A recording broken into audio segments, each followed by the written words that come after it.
What's up, guys? Je m'excuse, je voulais pas te mettre le doigt dans l'œil. Ça va, vous autres? Yay! J'ai plein d'affaires à vous jaser de.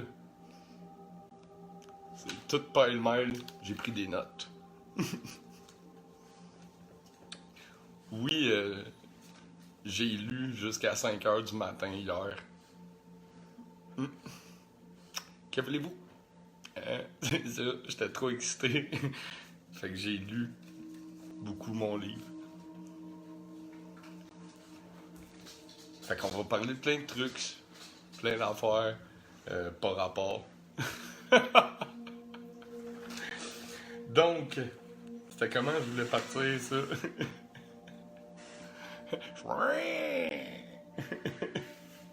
On passait avec une porte qui couine. Hein? WD-40.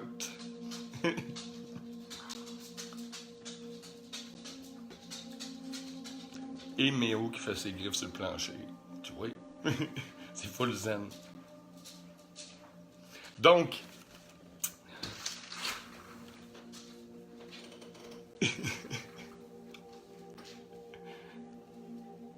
salut à vous autres. Donc, je veux vous raconter des anecdotes. Je veux vous parler de synchronicité. Je veux vous parler de un mythe sur les moines qui en dit beaucoup. On va parler du moment présent avec un grand P. On va parler du chemin, de plein de choses. Je veux vous lire un petit passage du livre que j'ai lu hier jusqu'à 5 heures du matin et je veux vous lire plein d'affaires puis vous conter des histoires parce que on a rien que ça à faire, se compter des histoires puis ça passe le temps puis en même temps si ça peut aider des gens, tu sais, à traverser cette quête du bonheur qu'est la vie, ben tant mieux. Puis ça peut aider des gens à comprendre des choses, go for it. Donc, le mot intuition. L'intuition, en latin, intuitio, signifie voir. Donc, c'est voir avec l'âme, avec le cœur, l'instinct. Donc, c'est regarder à l'intérieur de soi. Donc, j'invite tout le monde à suivre leur intuition dans la vie. C'est votre sixième sens, en fait. T'sais. Puis, suis ton cœur. Donc, intuition, en latin, ça signifie voir.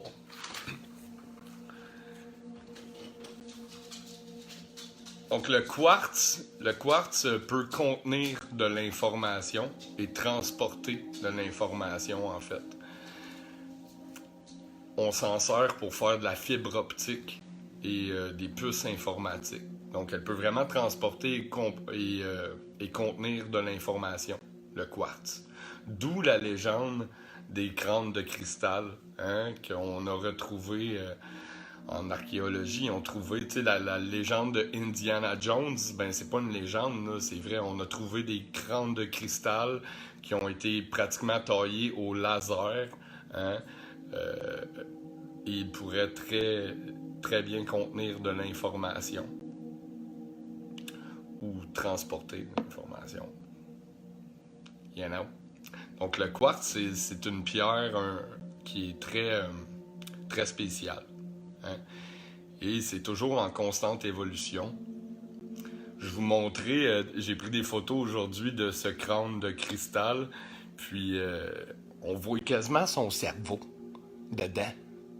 C'est comme si tu voyais de la magie, une conscience, quand les jets de lumière ils traversent cette pierre, en fait. Ça, c'est une pierre qui m'a été donnée par un petit garçon de 8 ans. peu avant, pour ceux qui me suivaient sur ma page personnelle, là, c'était vraiment cocasse, c'était une belle synchronicité. Il y a un petit garçon de 8 ans qui est venu me donner une garnotte, tu sais, c'est pas un petit morceau. Il est venu me donner un beau quartz comme ça. Puis,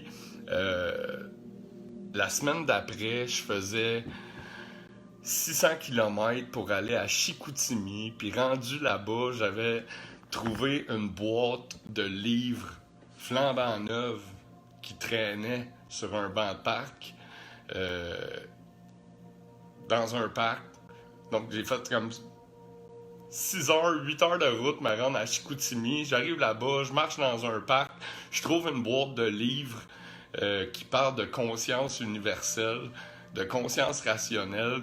J'ai rouvert les livres, j'ai réussi à rentrer en contact avec l'auteur et c'est là que j'ai rencontré Monsieur Magella Potvin, en fait. Puis j'ai dit, écoutez, je viens de trouver une boîte de livres dans un parc, tu sais, je viens de faire 6 heures de route, j'arrive ici, puis je tombe sur une boîte de livres flambant neuve qui traîne sur un banc de parc, qui sont des exemplaires de votre bouquin, en fait. Donc, c'est là qu'on s'est rencontrés, moi et Magella. Puis j'ai dit, écoutez, c'est vraiment drôle parce que vous parlez des mêmes sujets dont je traite. Tu sais, j'ai une chaîne YouTube qui parle de conscience universelle. Fait que là, c'est là qu'on s'est rencontrés, moi et Magella Potvin. C'était une rencontre très fortuite, comme on peut dire. Donc c'est une belle synchronicité, tu sais. Puis c'est là qu'on a fait notre capsule ensemble sur la physique quantique. Je vous ai conté hier un peu comment que j'ai trouvé la collection de livres dans un lire et relire.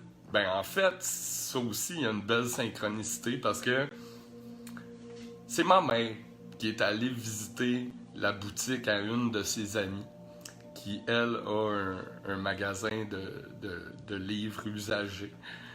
Puis, ma mère a acheté des cartes de tarot à cette dame dans sa boutique. Puis le soir, avant de closer son magasin, elle a rempli les tablettes, les étagères, puis elle a placé ce livre-là sur les tablettes en pensant à elle. Puis là, ma mère m'a dit « Hey, tu devrais aller faire un tour à sa librairie, tu vas triper, il y a plein d'affaires ésotériques, spirituelles. » Fait que j'ai dit « Ah, cool! » Elle a dit « En plus, tu sais, ils vendent des bouquins pas chers, tu sais, elle fait des bons rabais. » Fait que je suis allé là acheter la collection que je vous ai présentée hier. Puis moi, quand j'ai rentré dans le magasin, la première affaire que j'ai spotée, c'est ce livre-là sur le tarot. Puis la propriétaire, elle l'avait placé à cet endroit-là en se disant, en pensant à moi, à ma mère. Puis moi, la première affaire qui m'a sauté aux yeux quand je suis rentré dans le magasin, c'était ce livre-là. Puis là, elle n'en revenait pas hier, elle a écrit à ma mère, elle a dit « J'en reviens pas », elle dit « Je l'ai placé là en pensant à toi ». Puis la première affaire que moi j'ai vue, puis que j'ai spoté en rentrant dans le magasin, c'était ce livre sur le tarot, tu sais. Puis c'est la première fois que j'ai grabé dans mes mains, puis que j'ai fait ça. Puis elle a dit « J'en reviens pas ». Qui a acheté ce livre-là parce que je l'ai placé exactement là en pensant à lui et à toi, tu sais. Donc, c'est vraiment des beaux exemples de synchronicité, en fait.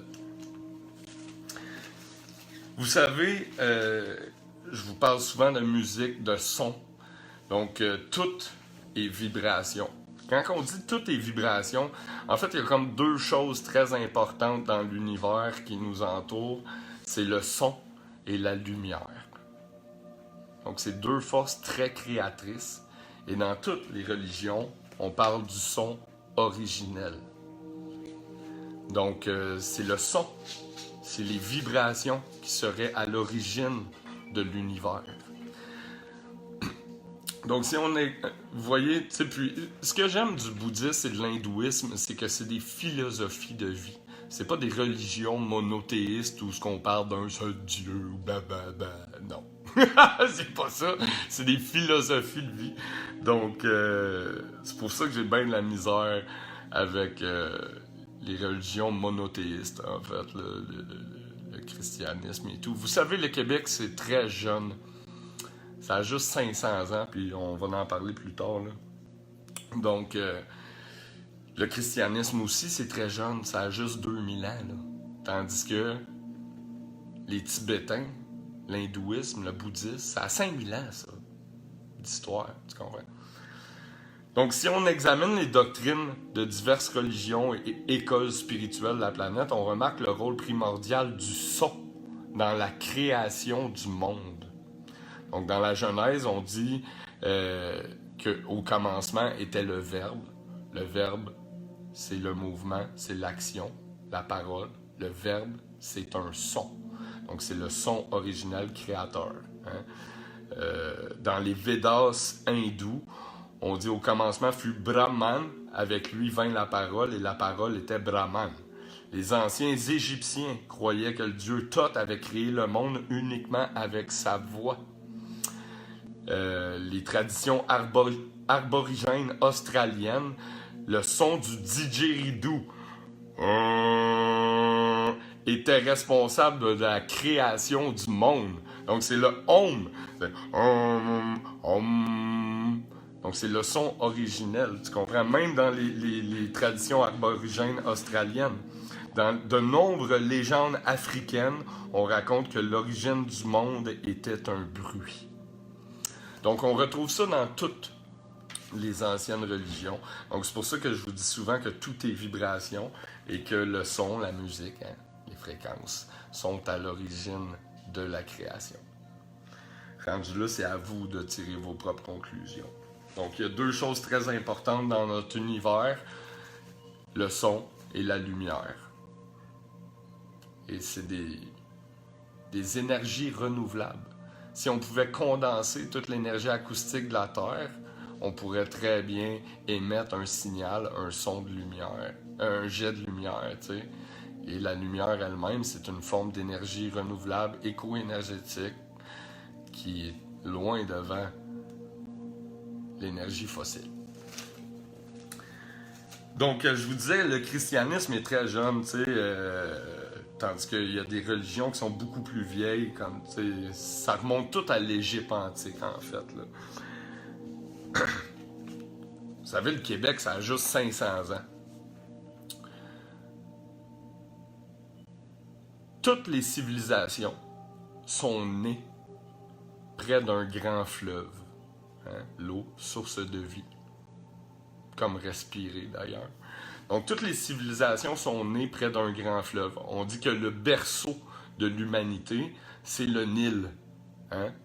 Le Nil, la Mésopotamie. On parle aussi de deux fleuves qui étaient le Tigre et l'Euphrate dans les jardins d'Éden. Bref, dans la Genèse. Donc, le fleuve, le Tigre et l'Euphrate et le Nil, c'est le berceau de l'humanité.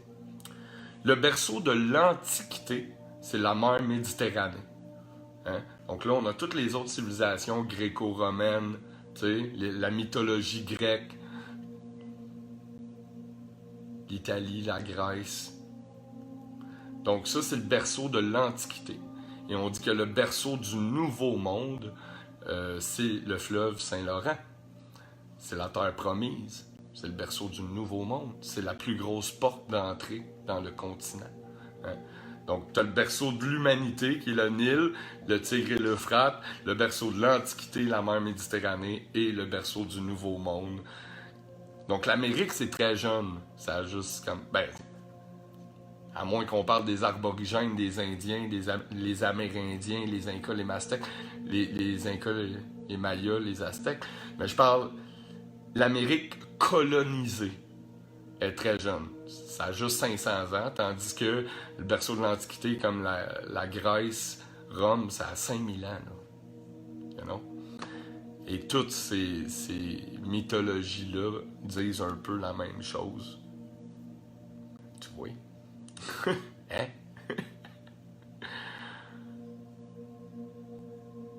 Donc, c'est un peu ça que je voulais vous dire là-dessus, sur ces deux feuilles-là. Juste ces deux feuilles-là.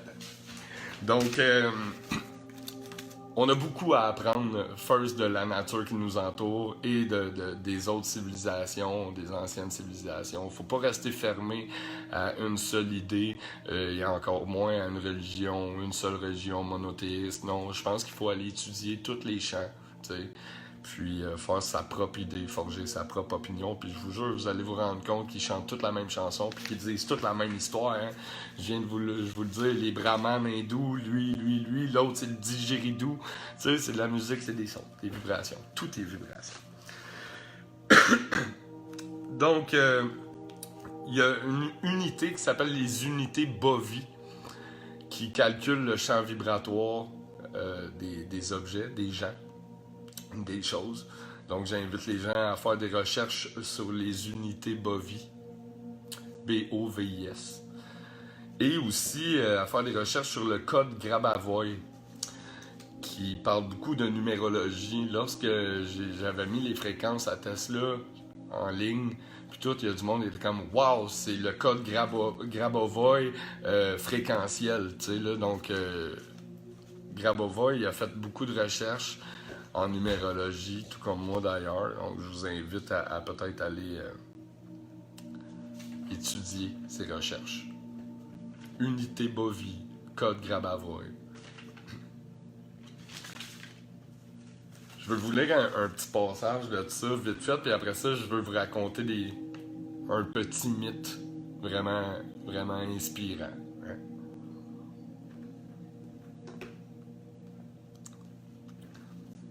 Donc, c'est une introduction de Heidelberg qui date de 1962.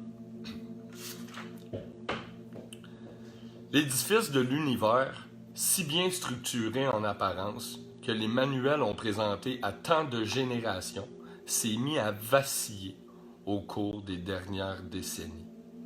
Donc on dit que l'histoire de l'univers a vacillé, là, parce qu'on s'est mis à dire n'importe quoi en apparence. Sans cesse affluent de nouvelles découvertes, de nouvelles connaissances qui font naître les hypothèses et les pronostics les plus hardis. D'énormes capitaux, une somme immense de travail sont investis dans la recherche.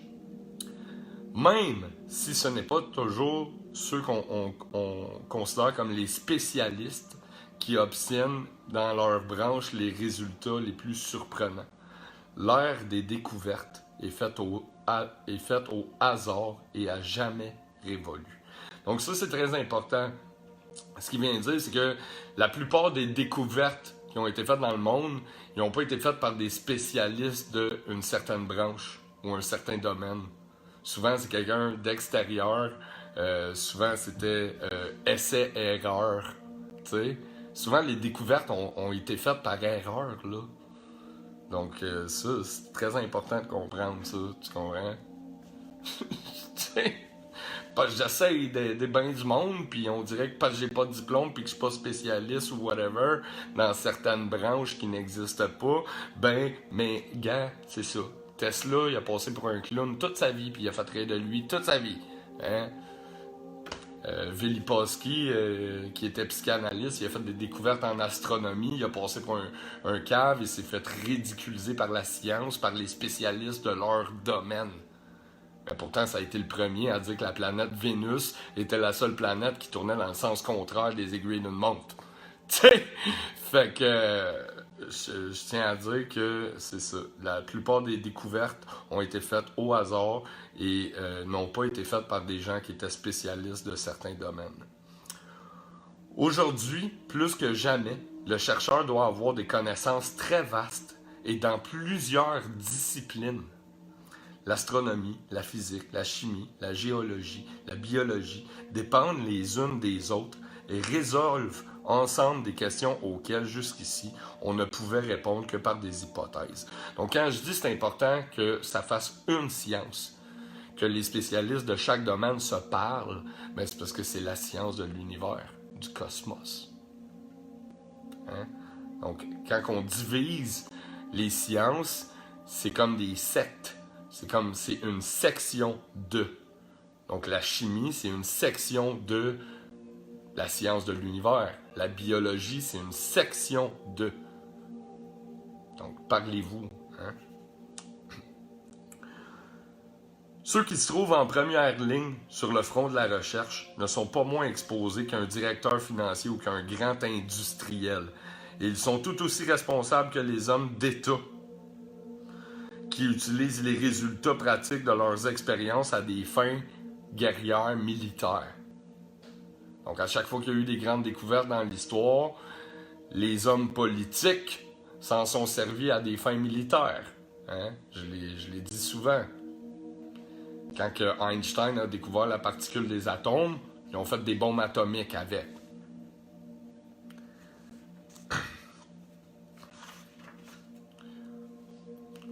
Le temps viendra bientôt où la foi en la science aura évincé toute autre croyance. Donc, Touran a démontré que la Terre minuscule n'occupe pas une place privilégiée dans l'univers et que rien ne prouve que l'homme soit l'être le plus parfait de la création. Là. Ce qui s'est produit jadis sur notre planète, lors des 7 jours dont parle la Genèse, c'est peut-être encore produit et se produira encore de façon identique sur d'autres corps célestes. Nous disons bien se produit encore, car le résumé de toutes les recherches faites dans l'espace cosmique peut s'énoncer en « la création n'est pas encore terminée ». La formation de l'univers se poursuit sans cesse.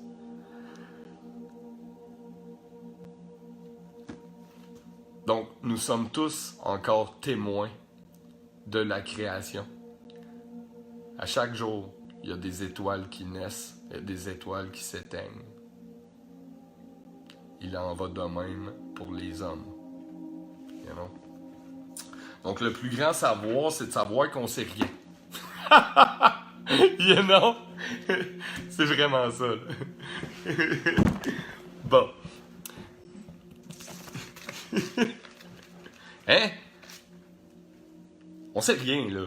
Puis on est un point dans l'univers, là. On est comme... Puis le monde, ils sont tellement nombrilistes, tu sais.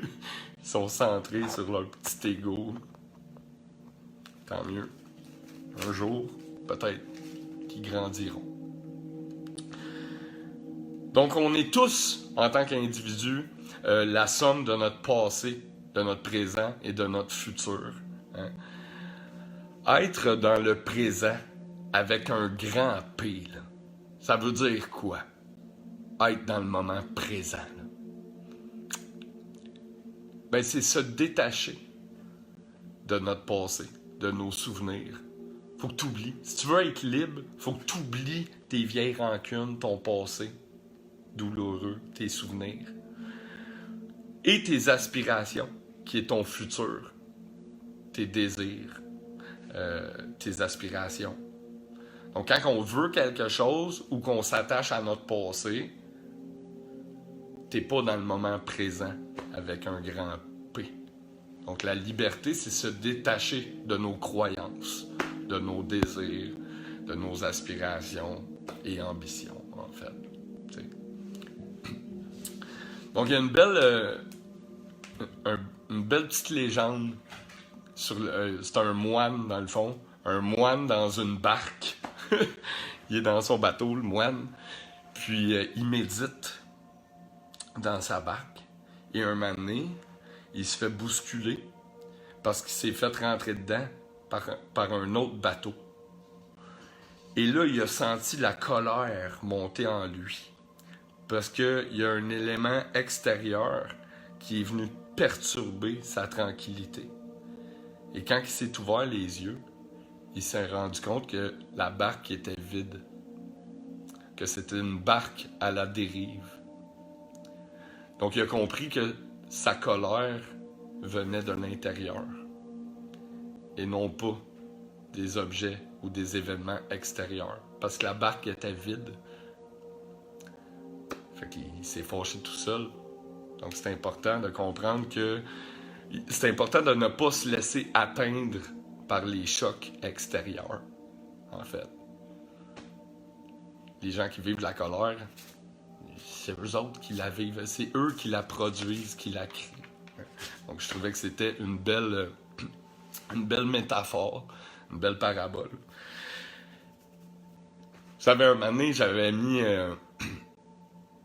une photo de toutes mes médailles de karaté, tu sais, là, parce que ça fait partie de mon parcours, tu sais, là. J'avais mis une belle photo sur ma page personnelle, tu sais, puis il y a du monde qui avait dit, ouais, mais ça, c'est juste des bouts de métal, là, tu sais, là, ça vaut rien, tu sais. Puis j'étais comme, oui, t'as raison, mais ces médailles-là, il y avait une symbolique à mes yeux, ils ont un sens.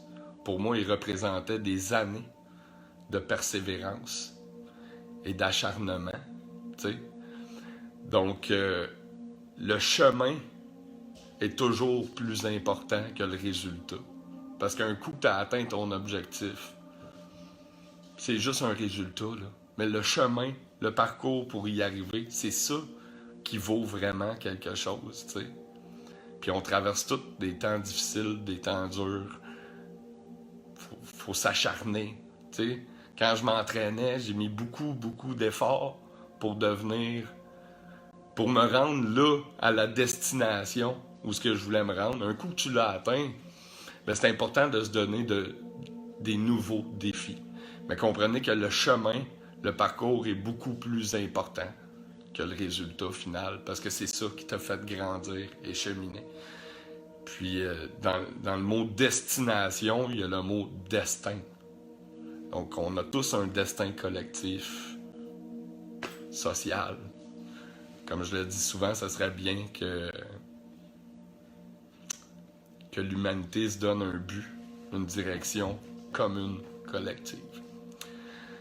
Donc, je tiens à vous dire merci de tous vos beaux commentaires. Je vois des beaux commentaires, ça fait du bien ces temps-ci, parce que sur ma page personnelle, il y avait plein d'insultes, puis de monde qui me ciblait personnellement. Puis tu sais, sur cette page-ci, les gens sont déjà ouverts d'esprit, la plupart sont déjà éveillés ou ils ont soif de connaissances, ils veulent apprendre, tu sais, c'est le fun de suivre une page de quelqu'un que tu as envie de, et non pas de suivre quelque chose pour aller bâcher sur le monde, tu sais. Donc, je tiens à dire un gros merci à vous autres. Vous êtes vraiment des amours.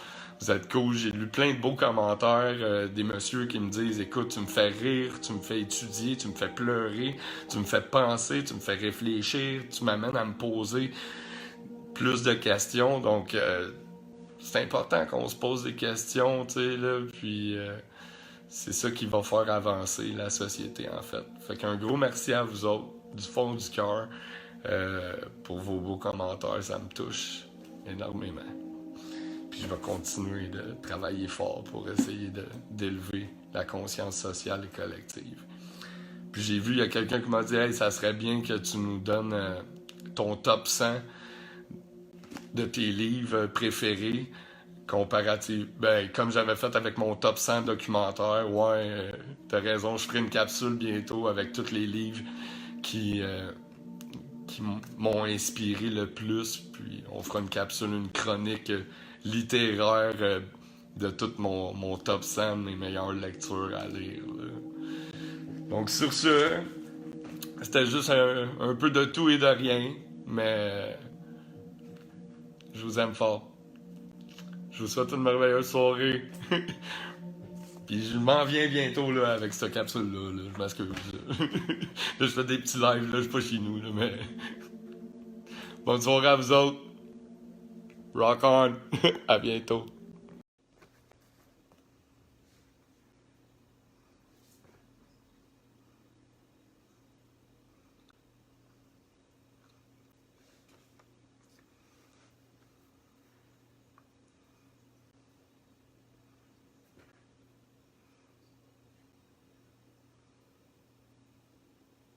Salut gang. Je vais attendre un petit 30 secondes qu'il y ait une couple de personnes qui se connectent. Je veux vous parler de quelque chose de très important en fait.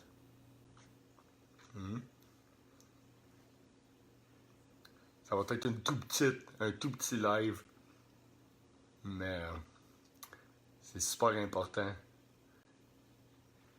Bonjour en Belgique, merci à toi de me suivre. C'est le fun, il y a du monde qui me suivent de partout dans le monde, Des gens, surtout en Europe, en Afrique de l'Ouest. Tu sais, il y a même l'Institut des recherches scientifiques et des études supérieures d'Algérie qui avait partagé mes vidéos, puis le fruit de mes recherches, c'est vraiment une fleur.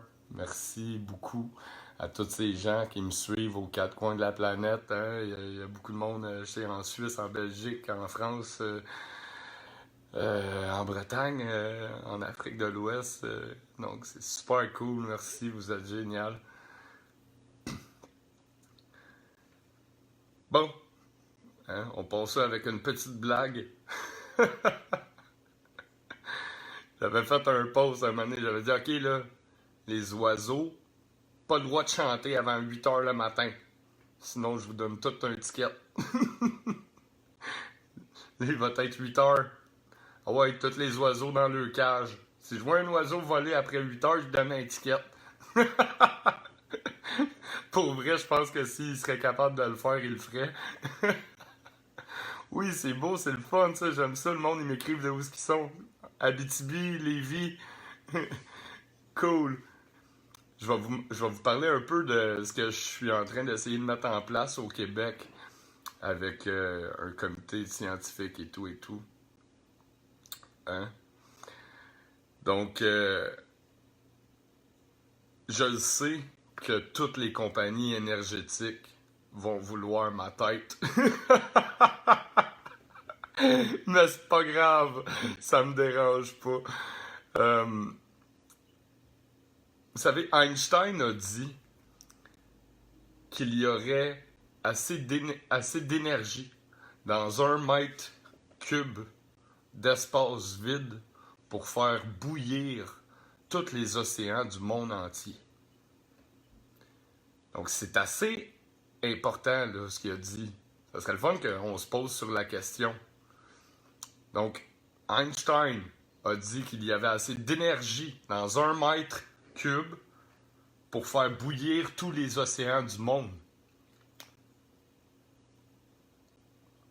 Dans 1 mètre cube de vide, qui n'est pas vide en fait, qui est plein de particules d'atomes. Donc si on pourrait avoir assez d'énergie dans 1 mètre cube d'espace vide pour faire bouillir tous les océans du monde entier, il y a moyen d'aller puiser des formes d'énergie connexes. Donc, l'énergie libre, l'énergie gratuite à la population, c'est la seule chose qui permettrait de sortir le peuple de l'esclavagisme, en fait. Parce que si on fournit de l'énergie libre à toute la population, l'énergie gratuite, ben les gens ne seraient plus obligés d'aller travailler pour payer leur facture énergétique, tu comprends? Donc on est sans cesse pris dans cette roue où ce que tu vas mettre de l'essence dans ton véhicule, qui est de l'énergie fossile, pour aller travailler, pour payer tes factures énergétiques, hein, ta facture d'Hydro-Québec qui est de l'énergie, ton réseau cellulaire, Wi-Fi, pour aller travailler, pour mettre du gaz dans ton truck, pour... Fait que dans le fond, les gens sont toujours pris dans cette roue interminable à courir après de l'énergie. Ce qui est déplorable, c'est que souvent les compagnies énergétiques, qui sont des entreprises privées, vont piger dans les fonds publics pour mettre en place des installations, comme les tours 5G, mettons, ou des barrages hydroélectriques. Donc, ils vont piger dans les fonds publics pour mettre en place des installations, pour ensuite louer leurs services à la population, et les entreprises privées s'enrichissent sur leur dos, sur le dos des gens, quand que ce sont eux qui ont payé les installations. Donc là, tu te dis, OK, il y a un non-sens quelque part, tu sais, parce que ça coûte rien de mettre des antennes en aluminium sur le top d'une montagne avec une lumière au bout qui émet un signal. Donc, si on pourrait condenser l'énergie acoustique, on peut très facilement émettre un signal et sur certaines fréquences, on pourrait envoyer des formes d'énergie connexes. Mettons, sur cette fréquence-là, on pourrait envoyer du Wi-Fi, du Bluetooth. Donc, essayez d'imaginer que on pourrait envoyer une forme d'énergie, admettons, qui pourrait alimenter tous les véhicules, tous les robots, tous les véhicules électriques. T'envoies une espèce de signal Bluetooth dans la mésosphère où ce que tu peux alimenter tous les véhicules électriques, admettons.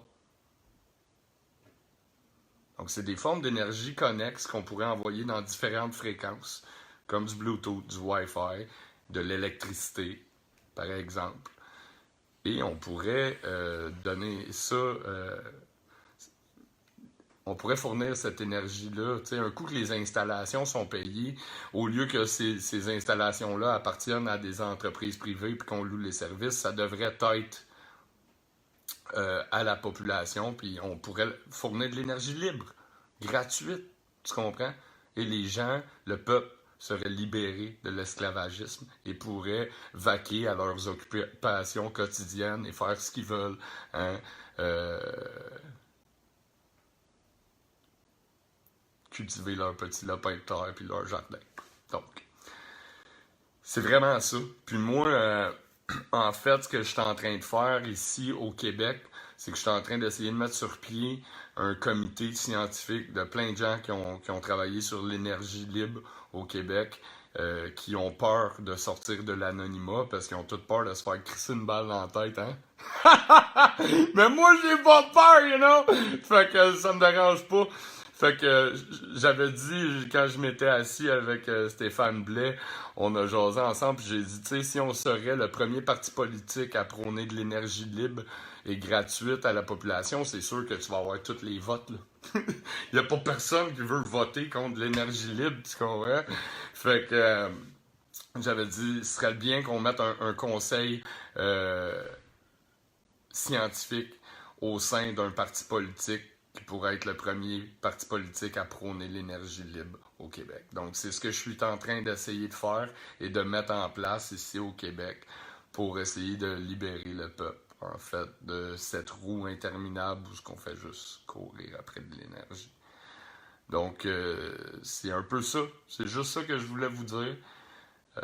J'irai pas plus loin là-dessus. T'sais, là, à cette heure que j'ai toutes les équations à Tesla, puis que ça a fait des spins, puis des liens dans ma tête, puis que j'ai compris qu'il y avait certaines fréquences qui étaient en lien avec la géométrie cellulaire et qui ne déstructuraient pas l'organisation de la matière, puis que j'ai catché tous les travaux à Tesla, ben garde, on va mettre ça en place, là.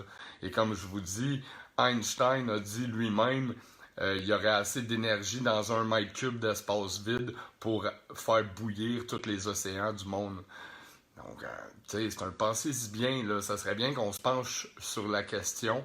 Je sais que les médias de masse sont plutôt occupés à parler tendance mode.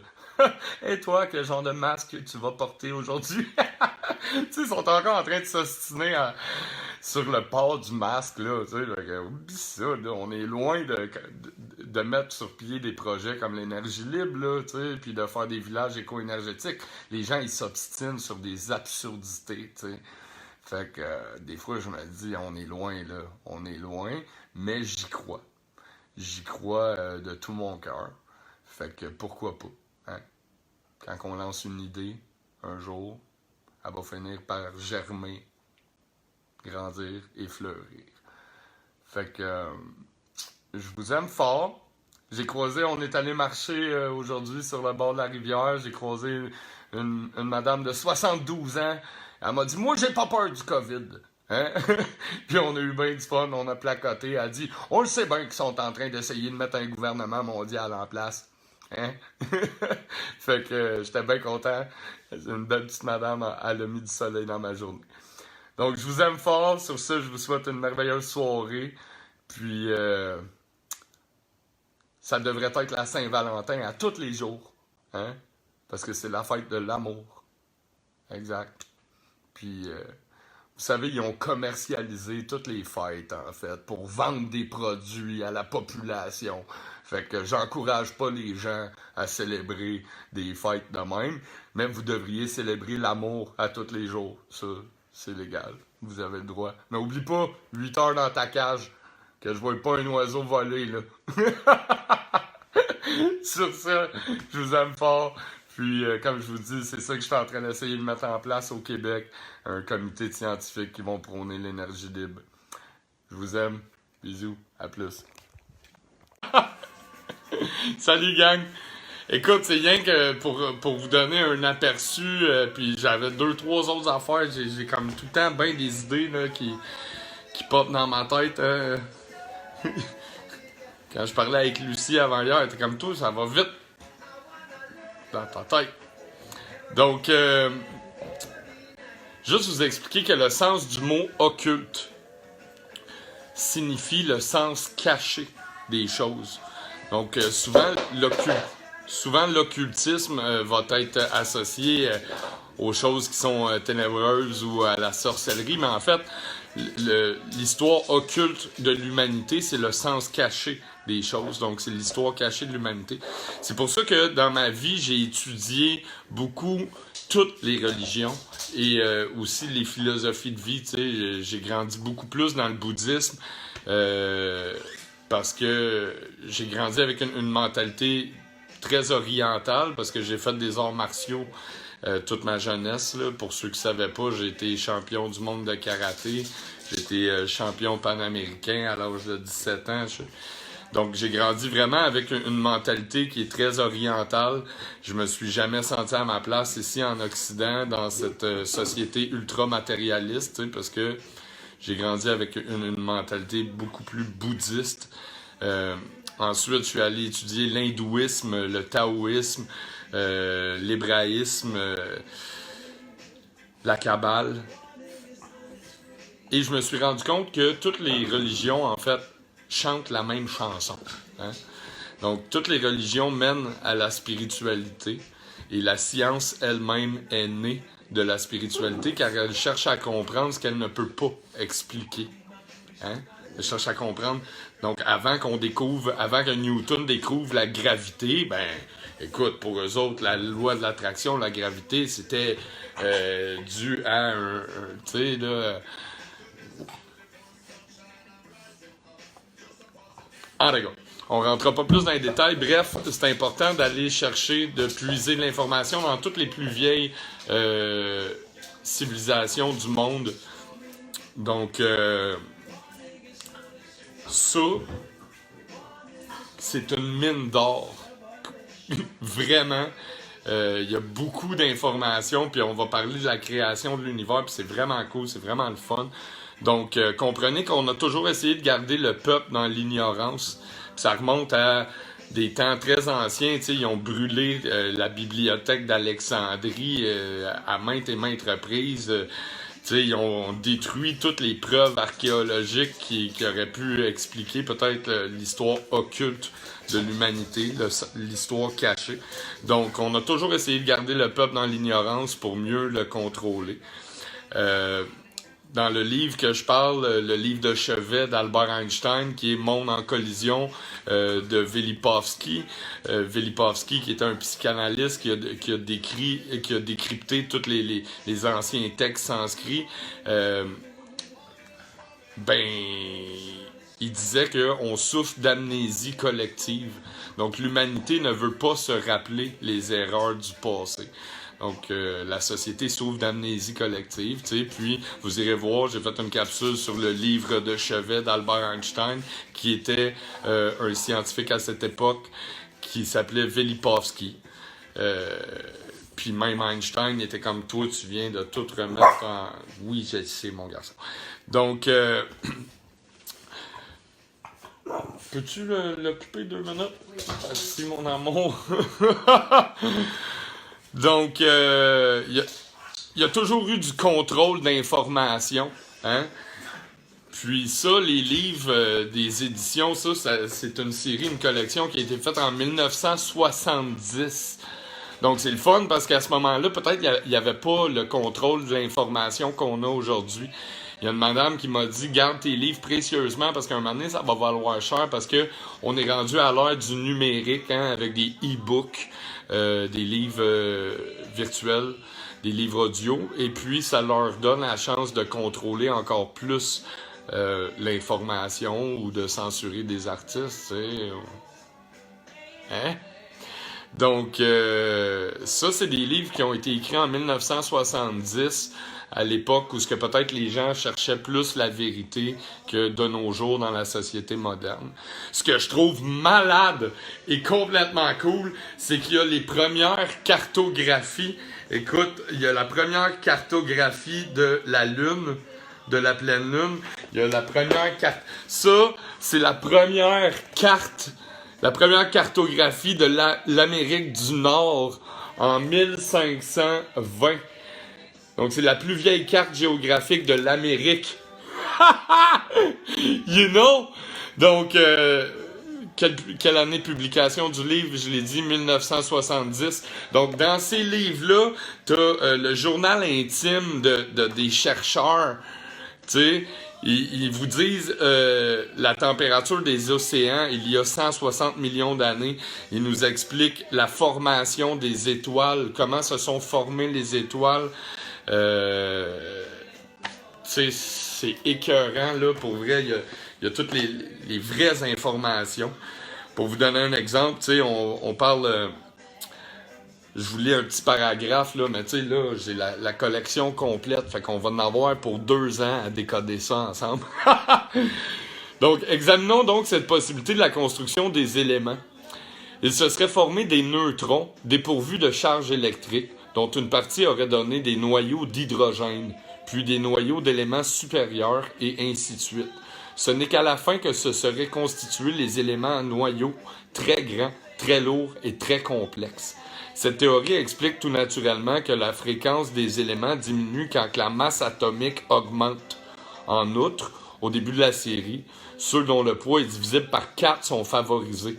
On peut l'expliquer en imaginant que l'hélium de masse 4 connu par la bombe thermonucléaire et le Soleil, pour être pauvre en énergie et constituant donc le produit final privilégié, servent de matériaux de construction. Si, comme nous l'avons dit, la création n'est pas encore terminée, nous devrions être en mesure d'observer ce genre de processus de nos jours encore. Étudions par conséquent quelques détails de la vie privée des étoiles, le mot « vie » étant vraiment le terme adéquat dans ce cas. T'sais. Puis on pourrait développer une série d'idées qui ne dériveraient pas simplement de façon au moins vague d'évaluation quantitative. Mais une question qui se poserait encore, c'est quelle est l'origine des 2 particules primitives? Une autre aussi qui laisse l'esprit insatisfait, s'il n'y a pas vraiment que ces 2 particules qui aient créé à l'origine, si on veut que ce soit le point de départ d'une création qui dure encore. D'où vient l'expansion de l'univers? Et comment explique-t-on sans cesse de nouveaux matériaux stellaires qui continuent à se former? Donc ça, tu vois, c'est rien qu'un paragraphe, là. Puis là, j'ai la collection complète, man. You know? Fait que là, on est en business. On a des livres qui n'ont pas été trafiqués. J'ai très, très hâte qu'on approfondisse là-dedans. Pour l'instant, comme je vous disais... tu sais, là, il y avait le livre du tarot. Je vous parlais du tarot un peu tantôt de Alexander Lee Crowley. Je vous disais que John Lennon était un gros fan de Alexander Crowley. Et on le retrouve aussi sur la pochette de l'album Sgt. Pepper des Beatles. Donc, vous pouvez voir que c'est vrai. Je trippe parce que la propriétaire de ce magasin de lire et relire, semblerait-il qu'elle me suit sur ma page et qu'elle m'a invité à consulter une bibliothèque cachée. Fait que ça a l'air qu'elle a une bibliothèque de livres anciens qui ne sont pas ouverts au public et que j'aurai peut-être accès à ses écrits et à ses documents. Donc un gros merci à toi, Daniel. C'est très apprécié. Merci de me permettre de peut-être venir rendre une visite à ta boutique et d'avoir accès à peut-être une bibliothèque cachée qui se cache derrière le rideau du backstore.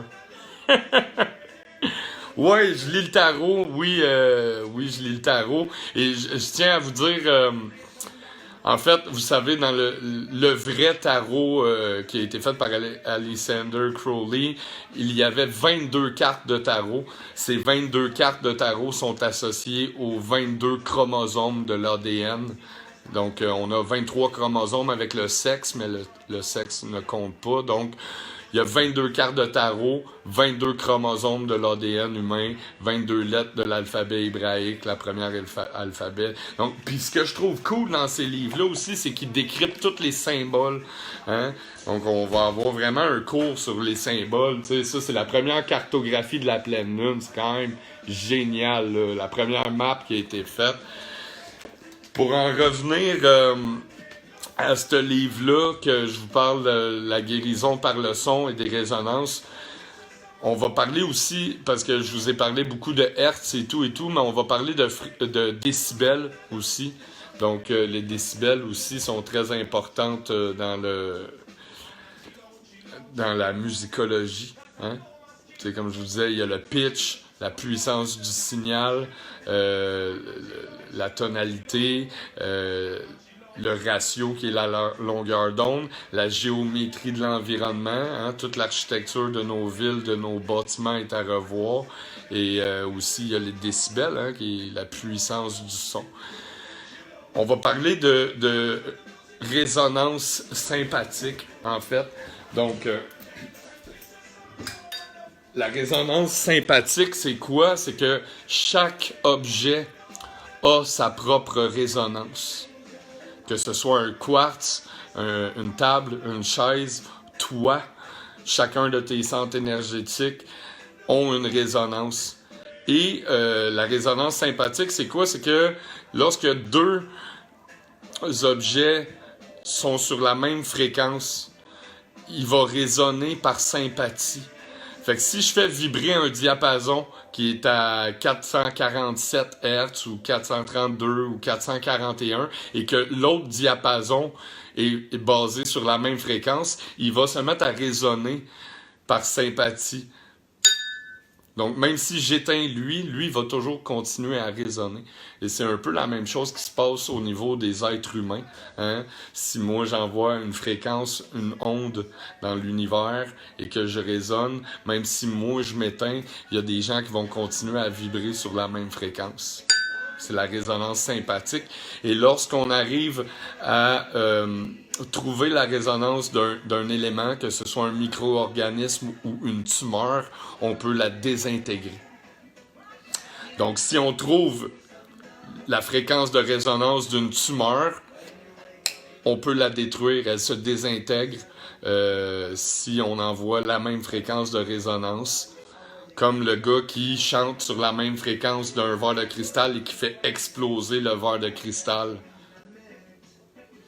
Donc, on va parler de résonance sympathique dans la prochaine capsule lorsqu'on va parler musicologie. Fait que tout ça, c'est juste parce que je suis comme un kid au Toys R Us parce que je viens de trouver une mine d'or d'informations de livres qui datent de 1970 puis je trippe ma vie. Moi, je vous jure, quand je rentre dans une librairie, je suis comme un enfant au Toys R Us. Donc, sur ce, c'était juste une petite brèche, là, parce que je voulais vous dire qu'on a les premières cartes géographiques de l'Amérique. Wouh! J'essaye de me calmer, là, j'ai envie de toutes les lire en soir. Moi, je dormirai pas de la nuit, mais toutes les lire.